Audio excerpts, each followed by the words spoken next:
성경 말씀 함께 보겠습니다. 오늘 함께 나누실 말씀은 누가복음 18장 9절에서 14절까지의 말씀입니다. 신약 성경 누가복음 18장 9절에서 14절까지의 말씀.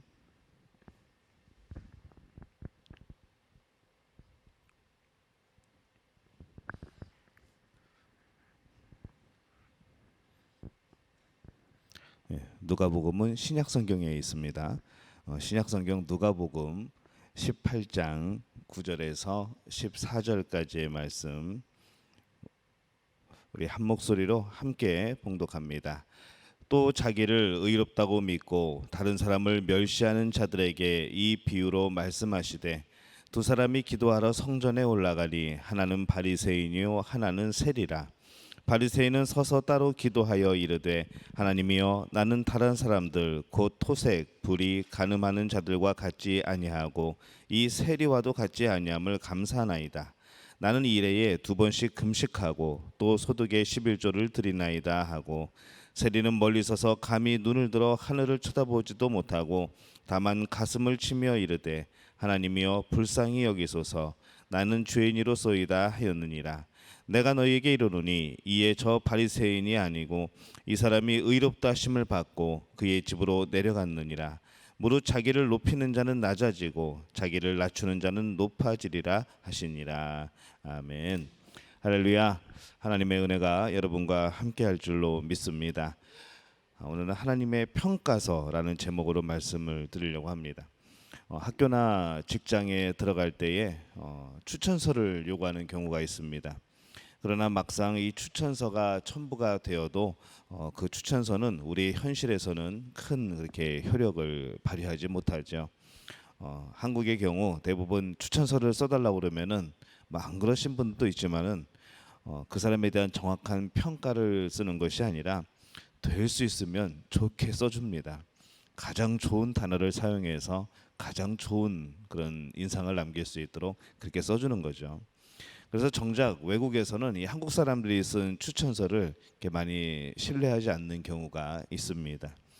우리나라 현실에서의 추천서는 꼭 필요한 것이 아니고 그냥 부수적인 자료, 그냥 많은 서류 중에 하나 그렇게 취급이 되는 것이죠.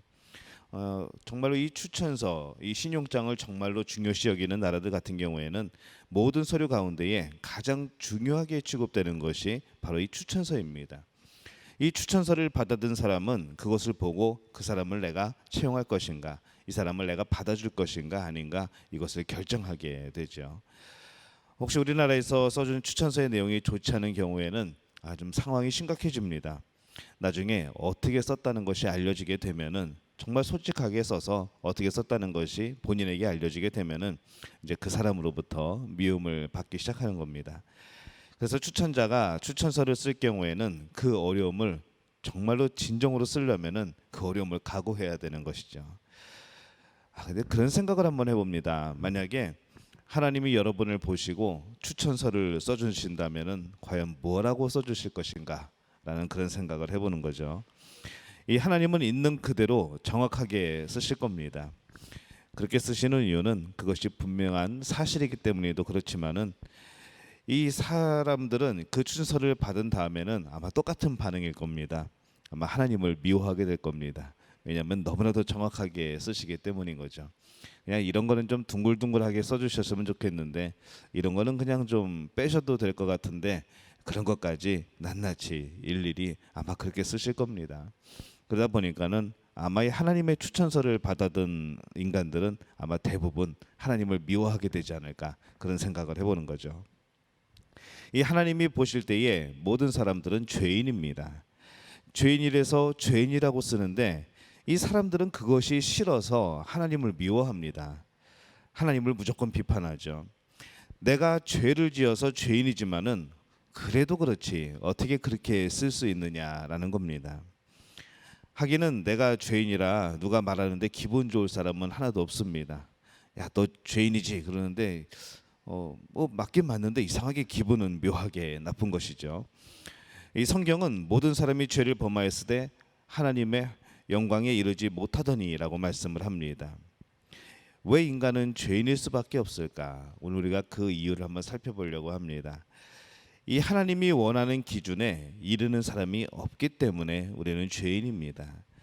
인간은 자신이 스스로 볼 때에는 의로워 보여도 하나님 앞에서는 영원한 죄인입니다. 오늘의 말씀 속에서 그것이 잘 나타나 있죠. 오늘 말씀을 제가 한번 다시 읽어보겠습니다. 또 자기를 의롭다고 믿고 다른 사람을 멸시하는 자들에게 이 비유로 말씀하시되 두 사람이 기도하러 성전에 올라가니 하나는 바리새인이요 하나는 세리라. 바리새인은 서서 따로 기도하여 이르되 하나님이여 나는 다른 사람들 곧 토색 불이 가늠하는 자들과 같지 아니하고 이 세리와도 같지 아니함을 감사나이다. 나는 일해에 2번씩 금식하고 또 소득의 11조를 드리나이다 하고 세리는 멀리 서서 감히 눈을 들어 하늘을 쳐다보지도 못하고 다만 가슴을 치며 이르되 하나님이여 불쌍히 여기소서 나는 죄인이로소이다 하였느니라. 내가 너희에게 이르노니 이에 저 바리새인이 아니고 이 사람이 의롭다 하심을 받고 그의 집으로 내려갔느니라. 무릇 자기를 높이는 자는 낮아지고 자기를 낮추는 자는 높아지리라 하시니라. 이렇게 되어 있습니다. 가만히 보니까 오늘날 우리 살아가는 사람들 중에는 참 이 바리새인 같은 모습들이 많이 있습니다. 예수님을 믿지 않는 사람들을 한 두 부류로 나눠보면 그렇습니다. 이 첫 번째 부류는 사람의 인생을 이 육체의 생명으로 한정하는 거죠. 그리고 그 숨이 떨어지면은 그것으로 끝난다라고 생각하는 그런 사람들입니다. 이 그들은 육의 죽음 이후에 있는 천국 또 지옥 이거 다 부정하죠. 뭐 그런 게 어딨어라고 말을 합니다. 죄에 대한 벌도 없고 의에 대한 보상도 없고 그냥 죽음은 끝이라고 말하는 사람들이 있습니다. 이 두 번째 부류의 사람들은 죄에 대한 보상도 인정을 합니다. 또 죄인에 대한 심판도 인정을 하고 나름대로 그래서 우리가 선하게 살아가면은 어떤 상급이 있을 것이라는 그런 생각을 가지고 이 세상에서 선을 행하며 살아가는 사람들이 있습니다. 그러면서 내가 이 정도면은 천국에 들어갈 수 있지 않을까라고 생각을 하는 거죠. 현대인 중에서는 은근히 자기를 의인으로 인정하며 살아가는 사람들이 많습니다. 나처럼만 살아봐. 나는 법 없이도 살아. 나는 착한 사람이야 라고 말을 하는 겁니다. 그들은 그러면서 어떤 생각을 하는가 하면은 아마 기독교도 아마 교회 다니는 사람들도 나를 의인으로 인정해 줄 것이야 라고 생각을 하는 거죠. 이 정도면은 하나님도 나를 의인으로 인정하시지 않을까 그런 생각을 하는 겁니다. 그러나 하나님은 인간의 선을 부정하십니다. 더러 이 예수님을 모르는 사람들 가운데에 감동적인 선행을 하는 사람들이 있습니다. 도저히 우리가 따라할 수 없는 어떻게 저런 생각을 했을까라는 어떻게 저런 마음을 가졌을까 정말로 따뜻한 마음을 가지고 우리가 미소 짓게 만드는 그런 분들이 있습니다. 하지만 참 안타까운 것이 하나님은 그것을 선으로 그 선한 행동으로 그를 의롭다 하지 않으시는 거죠. 이 정도면은 저 정도면은 정말로 예수 믿는 사람들보다 더 낫다고 하는 사람들도 저 정도면은 무조건 천국에 들어갈 수 있을 것 같은데 하나님은 아니라고 말씀을 합니다.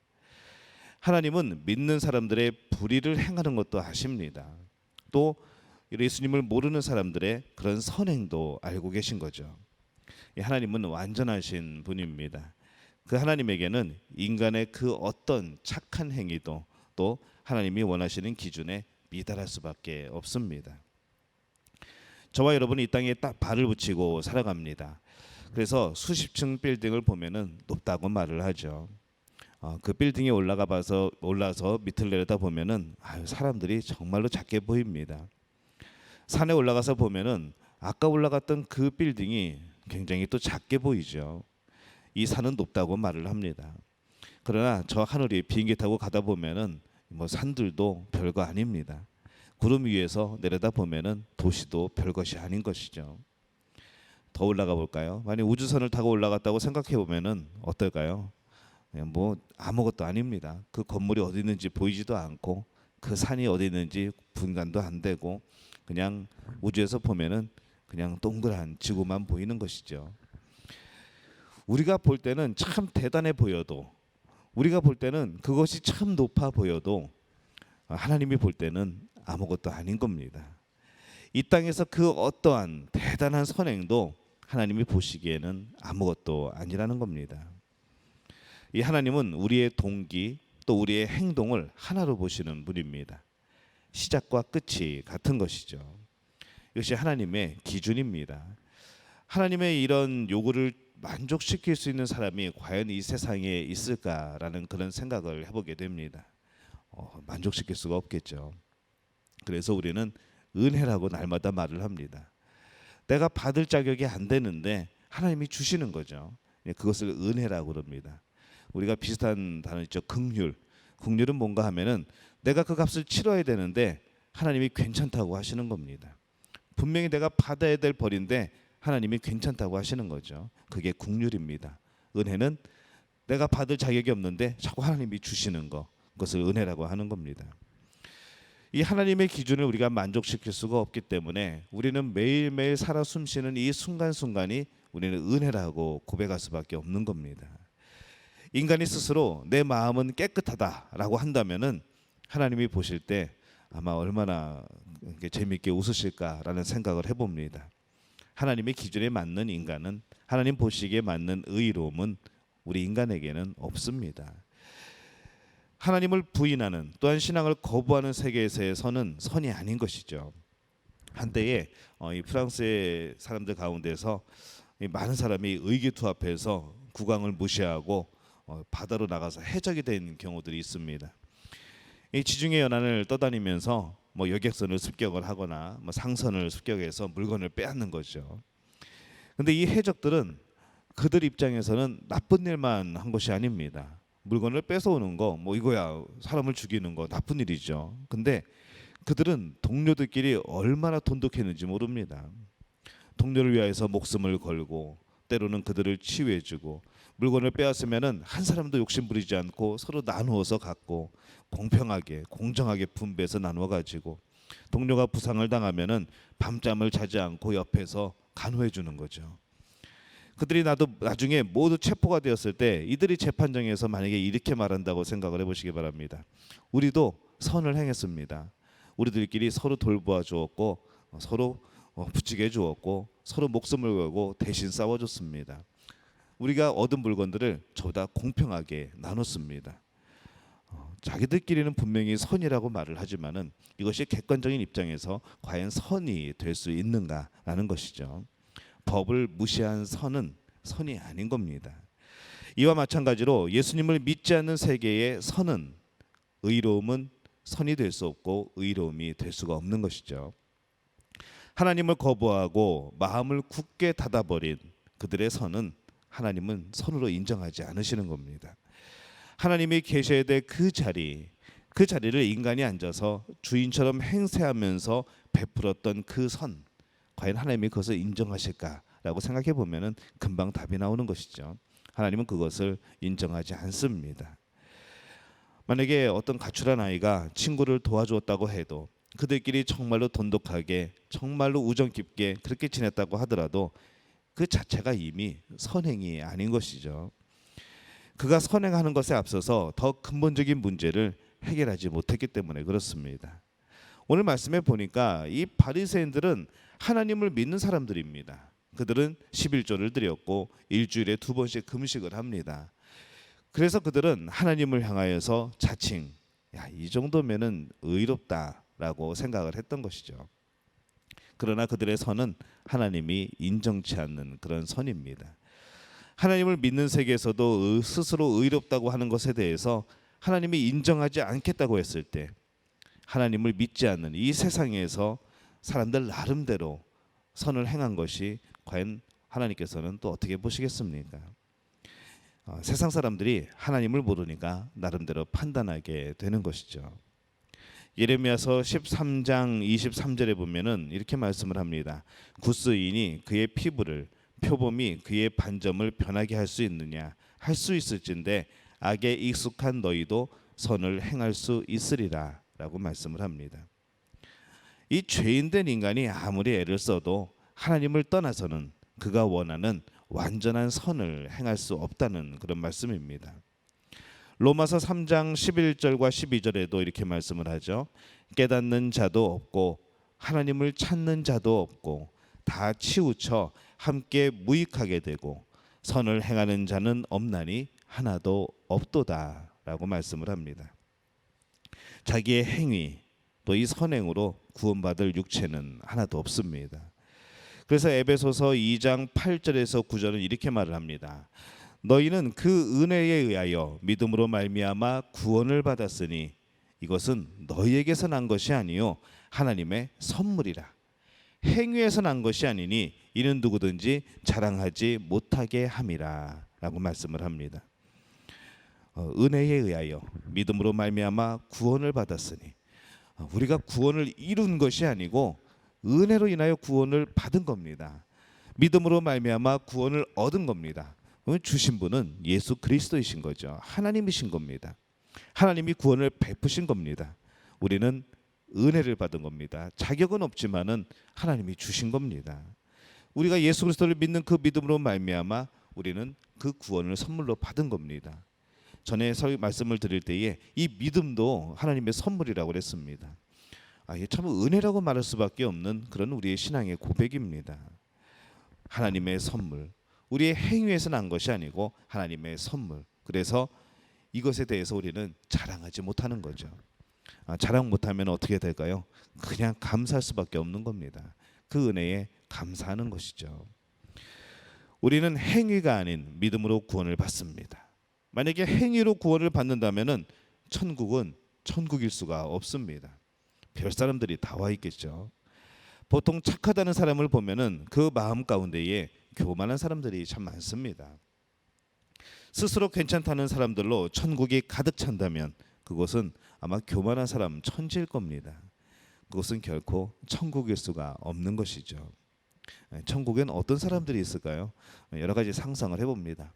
한때는 이런 천국의 모습에 대해서 제가 생각했던 모습은 그냥 푸른 초원에 온갖 동물들이 다 뛰어다니고 사람들이 거기서 그냥 즐겁게 살아가는 것, 예수님과 더불어 함께 살아가는 것, 밤이 없고 하나님의 영광이 비추고, 저는 그런 천국을 상상을 했습니다. 또 요한계시록에 나오는 천국을 보면은 그런 생각을 해보죠. 바닥이 정금으로 깔려 있다고 말을 합니다. 근데 이제 가끔 생각을 해보면은 그런 생각도 듭니다. 만약에 가다가 넘어지면은 과연 내 무릎은 어떻게 될 것인가? 이 금 바닥에 찧어서 과연 내 무릎이 성할 수 있을 것인가?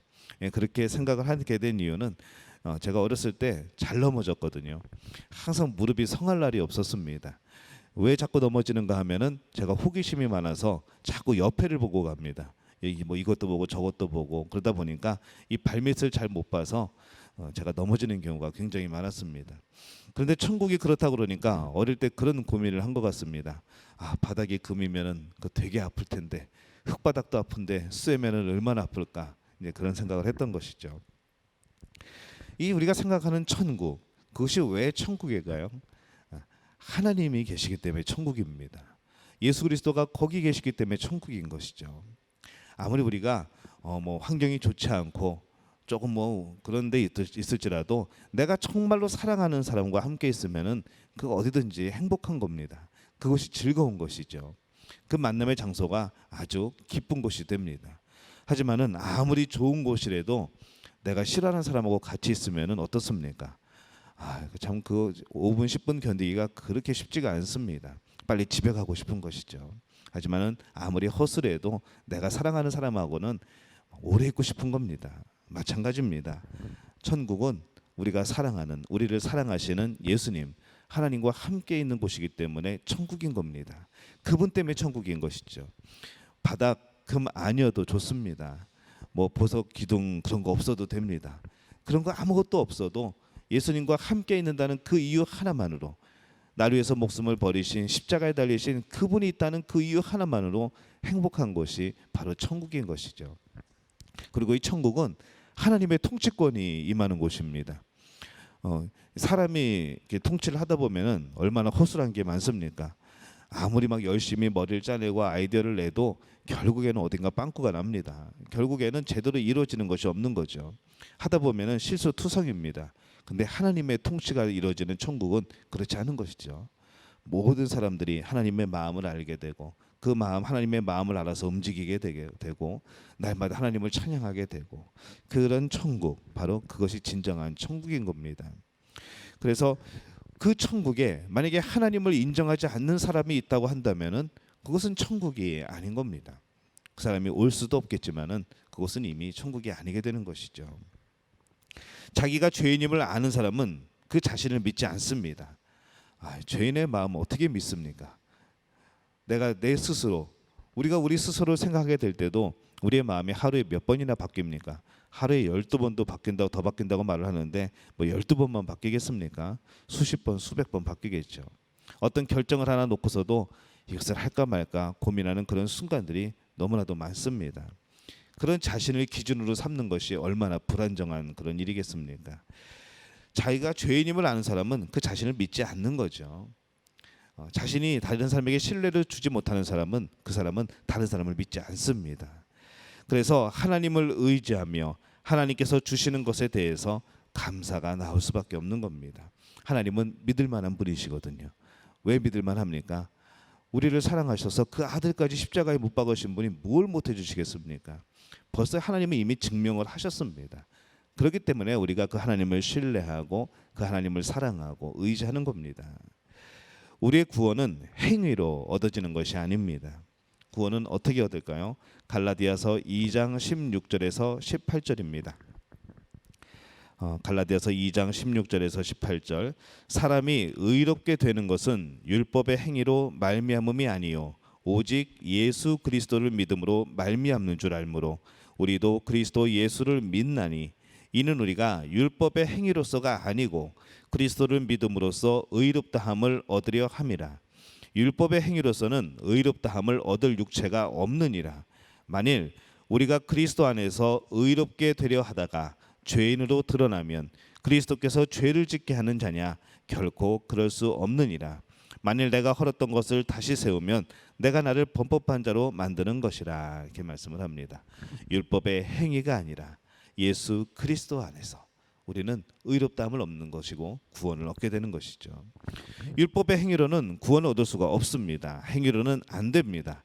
율법으로는 의롭다함을 얻을 육체가 없다고 말씀을 합니다.